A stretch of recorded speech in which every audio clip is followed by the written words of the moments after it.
Assalamualaikum warahmatullahi wabarakatuh. Salam sejahtera untuk kita semua.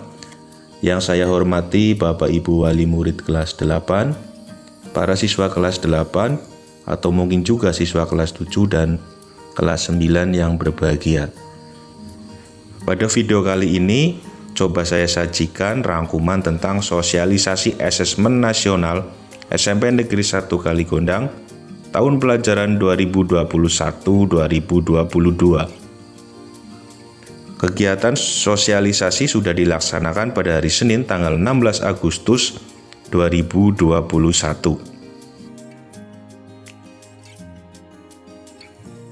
Kita awali dengan dasar hukum pelaksanaan asesmen nasional.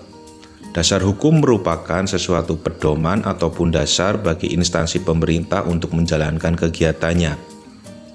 Dasar hukum yang digunakan yaitu Undang-Undang Nomor 20 Tahun 2003 tentang Sistem Pendidikan Nasional, dan yang kedua adalah Permendikbud Nomor 17 Tahun 2021 tentang Asesmen Nasional. Kedua aturan tersebut menjadi pedoman dilaksanakannya kegiatan asesmen nasional pada tahun 2021.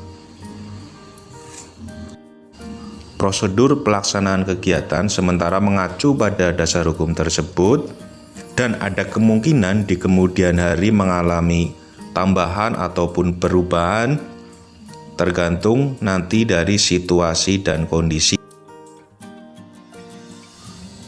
Apa itu asesmen nasional? Asesmen nasional adalah program penilaian terhadap mutu setiap sekolah, madrasah, ataupun program kesetaraan pada jenjang dasar dan jenjang menengah. Jenjang dasar yaitu sekolah dasar, sedangkan jenjang menengah meliputi SMA, SMK, ataupun yang sederajat. Mengapa perlu ada asesmen nasional? Asesmen nasional perlu dilakukan untuk meningkatkan mutu pendidikan. Asesmen ini dirancang bertujuan untuk menghasilkan informasi yang akurat untuk memperbaiki kualitas belajar mengajar yang pada gilirannya akan meningkatkan hasil belajar peserta didik dan berharap berdampak positif bagi seluruh peserta didik di kemudian hari. Pada intinya nanti data yang diperoleh dari asesmen nasional digunakan untuk perbaikan sistem pendidikan secara menyeluruh. Apakah asesmen nasional nanti menentukan kelulusan peserta didik? Jawabannya tidak. Asesmen nasional tidak menentukan kelulusan peserta didik. Asesmen nasional diberikan kepada peserta didik bukan di akhir jenjang satuan pendidikan. Siapa yang menjadi peserta asesmen nasional? Asesmen nasional akan diikuti oleh sebagian peserta didik kelas 5 SD, kelas 8 SMP, dan kelas 9 SMA atau SMK, ataupun yang sederajat yang dipilih secara acak oleh Kemdikbud, sehingga tidak semua siswa mengikuti asesmen nasional. Kami ulangi lagi bahwa peserta dipilih secara acak oleh Kemdikbud, bukan dipilih atau direkomendasikan oleh sekolah ataupun dinas pendidikan, karena ini sifatnya untuk sampel.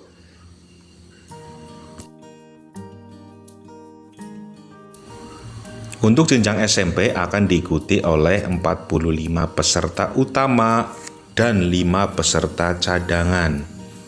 Satuan pendidikan tidak diperkenankan mengganti sampel siswa karena dapat mempengaruhi hasil dan tindak lanjut perbaikan pembelajaran. Kenapa ada cadangan? Cadangan berfungsi sebagai pengganti ketika peserta utama berhalangan mengikuti kegiatan, misal karena sakit ataupun halangan yang lainnya. Untuk perlakuan hampir sama pada persiapan antara yang 45 siswa dan 5 siswa harus sama-sama mempersiapkan diri, dan pada hari pelaksanaannya semuanya juga harus hadir di tempat asesmen nasional. Jika 45 siswa tersebut bisa mengikuti, maka 5 siswa tersebut tetap berada di tempat. Asesmen nasional hanya diikuti oleh sebagian siswa, tidak semua siswa. Hal ini terkait dengan tujuan dan fungsi asesmen nasional. Asesmen nasional tidak digunakan untuk menentukan kelulusan ataupun nilai prestasi murid sebagai seorang individu. Evaluasi hasil belajar setiap individu murid menjadi kewenangan pendidik. Sementara pemerintah melalui asesmen nasional hanya untuk melakukan evaluasi sistem secara menyeluruh. Sehingga apapun hasil yang diperoleh siswa nanti tidak akan masuk ke nilai rapot ataupun nilai lainnya, berbeda dengan nilai ulangan tengah semester ataupun nilai-nilai yang lainnya yang akan dicantumkan dalam nilai rapot, ijazah, ataupun hasil ujian. Perbedaan pokok antara asesmen nasional dan ujian nasional SMP yang dulu pernah dijalani oleh siswa kelas 9. Yang pertama, ujian nasional diikuti oleh seluruh siswa kelas 9. Sedangkan asesmen nasional hanya diikuti sebagian siswa kelas 8 terpilih. Untuk instrumennya, pada ujian nasional melibatkan 4 mata pelajaran, yaitu Bahasa Indonesia, Bahasa Inggris, Matematika, dan IPA.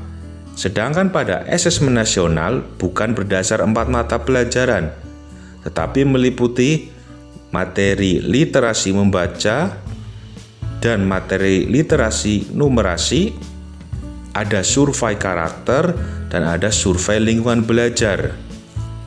Yang ketiga, hasil UN diketahui dan dituangkan dalam dokumen untuk siswa, misalnya dalam SKH UN.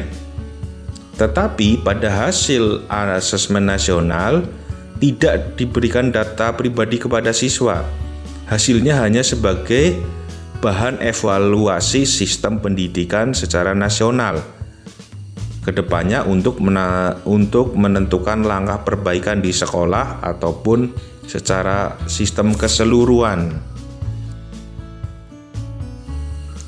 Asesmen nasional terdiri dari 3 instrumen, yaitu 1. Asesmen kompetensi minimum yang akan mengukur literasi membaca dan literasi numerasi atau literasi matematika atau literasi berhitung atau kemampuan berhitung siswa. Yang kedua yaitu survei karakter yang akan mengukur sikap, nilai, keyakinan, dan kebiasaan yang mencerminkan karakter setiap murid. Yang ketiga, survei lingkungan belajar yang mengukur kualitas berbagai aspek input dan proses belajar mengajar di kelas maupun tingkat satuan pendidikan atau sekolah. Pelaksanaan asesmen nasional. Untuk siswa, pelaksanaan asesmen nasional akan dilaksanakan pada tanggal 27 dan 28 September 2021. Sementara untuk guru dan kepala sekolah pada tanggal 29 dan 30 September 2021. Tempat pelaksanaan di Laboratorium Komputer SMP Negeri 1 Kaligondang. Nanti akan diberikan informasi selanjutnya untuk pelaksanaannya. Bentuk soal ada objektif dan bentuk soal non-objektif.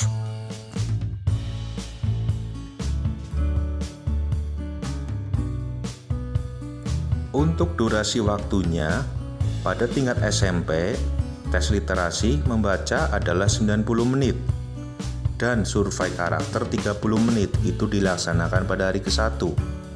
Dan untuk hari kedua ada tes numerasi 90 menit dan survei lingkungan belajar 30 menit. Itu pada hari kedua. Hasil asesmen nasional. Pelaporan hasil asesmen nasional dielaborasikan dengan sumber data lain yang menjadi profil atau rapot pada level satuan pendidikan dan atau daerah, tidak untuk laporan individu peserta didik. Sekali lagi, hasilnya tidak untuk laporan individu peserta didik.